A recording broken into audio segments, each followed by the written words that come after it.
So as I said, we're going to be working towards having longer and longer unit conversion problems here. These are really like unit conversions. The main difference now is instead of one step, we're going to have two steps. So the nice thing about these types of problems is they're all set up very similarly. You can kind of generically set up your table. So notice we have another spot here for things that we're going to write. So what's every single two-step conversion? The first step is going to be converting it to moles. So you're going to go, in this case, we have atoms of sodium. We want to go to moles of sodium. So the first step is always to get to moles. And after you have moles, in this case of sodium, you're going to go from moles to whatever the unit is that you want. So you do have these two steps with the mole. So the first thing is to get to the mole. The second thing is then to get to your desired unit, which in this case is grams of Na. So for us, let's take a look at the mole map. So we are starting with atoms, which is a type of particle, and we're going to first go to moles. So we're going to use Avogadro's number here. After we get to moles, we want to get to the mass. So this is where we use the molar mass on the periodic table, or MM on the PT. So the big thing with mole conversions is knowing which value or which number you use for each type of conversion. So to go from atoms of sodium to moles of sodium, this is where we use 6.022 times 10 to the 23rd. And to go from moles of sodium to grams of sodium, this is where we use MM on the PT. So we're going to write what we start with up on the upper left-hand corner still. So this is atoms. So atoms of sodium are going to go on the bottom because we want our units to cancel. 1 will go with the mole because we're changing our units. So this is Avogadro's number. So in this case, we're dividing by Avogadro's number. And then we're going to go from 1 mole of sodium to grams of sodium. So this is where we take a look at our periodic table and write in our molar mass of, in this case, sodium, which is 22.99. Remember, we always want 2 decimal places so that we can make sure that we have enough sig figs when we work through the problem.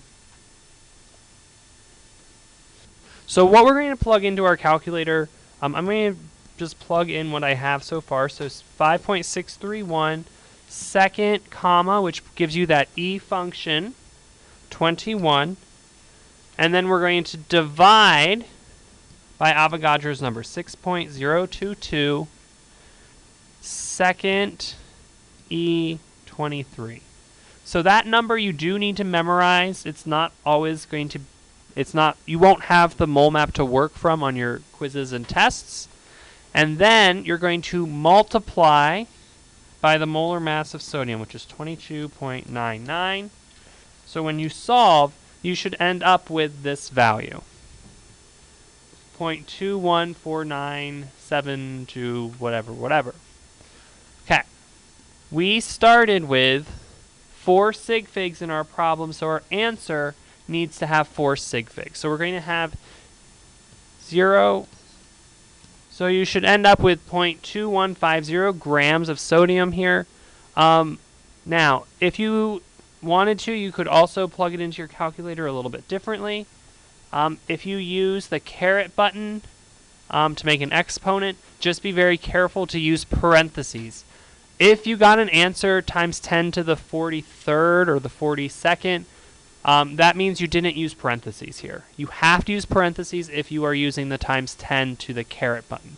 The nice thing about the E function is that you don't need the parentheses.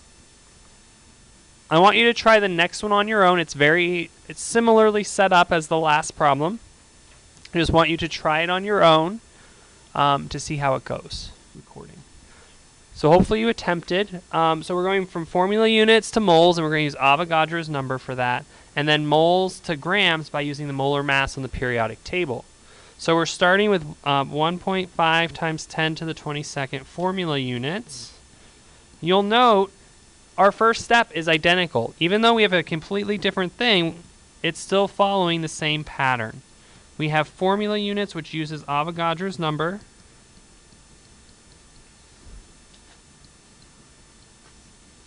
instead of atoms, we have formula units, which you can abbreviate FM or just write form units. The last step, we're going to follow the same idea. We're going to be using a different number, though, because 1 mole of calcium hydroxide has a different mass than 1 mole of sodium. We would look on our periodic table. We'd have 1 calcium, 2 oxygens, and 2 hydrogens. So 74.10 is the mass you should calculate from your periodic table. So then you can calculate this out. We're following the same process as the last time. So in this example, we have 2 sig figs here. So we need to round to 2 sig figs here. So we end up with 1.8 grams of calcium hydroxide. So notice how when we're writing about things, we are including the units. We're saying grams of calcium hydroxide. We're not just saying calcium hydroxide. We're not just saying grams. We're including both. So in this example, we're starting with liters of O2. So in any conversion, we're going to go liters. The first step, we're going to go to moles. After we're in moles, we want the mass, which is we measure in grams of O2. So the first part, we're going from liters to moles, and then moles to grams. So we're going to take a look at our mole map.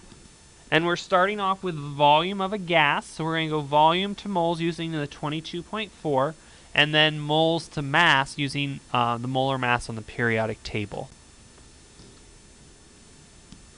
So the 22.4, and then the mm on the PT. Molar mass on the periodic table.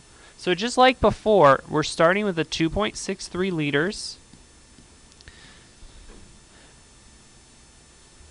We're going to put liters of O2 on the bottom and moles of O2 on the top. 1 mole of O2 is equal to 22.4 liters. Now, we are assuming that this is happening at STP. Sometimes you'll see that in your homework. At STP stands for at standard temperature and pressure. Because the pressure can vary a lot, which would affect the volume, we are doing it at 1 set temperature and 1 set pressure. You don't need to know what they are at right this moment. We'll talk about that in a few units when we talk about gases. Just know that we are at STP at this point. So now that we're in moles, we're going to go moles of O2 to grams of O2. Now, because this is a diatomic, we do need to include 2 oxygens here. So that means 1 oxygen is 16.00, so 2 is 32.00. I happen to have that memorized. You don't need to memorize it because you'll always have a periodic table. Now we want 3 sig figs here. All the values are significant, so we're going to round our answer to 3 sig figs. So we're going to end up with 3.76 grams of O2. I want you to try the next 2 on your own.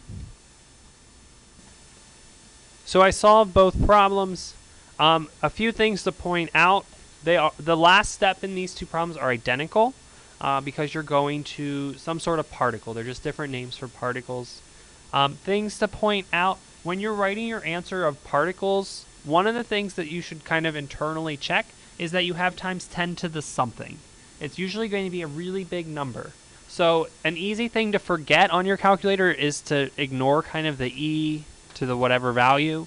You want to make sure you have it as times 10 to the specified unit. Because if you just said 3.90 as your answer without any of the part of the times 10 or anything, that's going to be wrong. Because this times 10 to the 23rd is important because it gives you an indicator of how big this number is.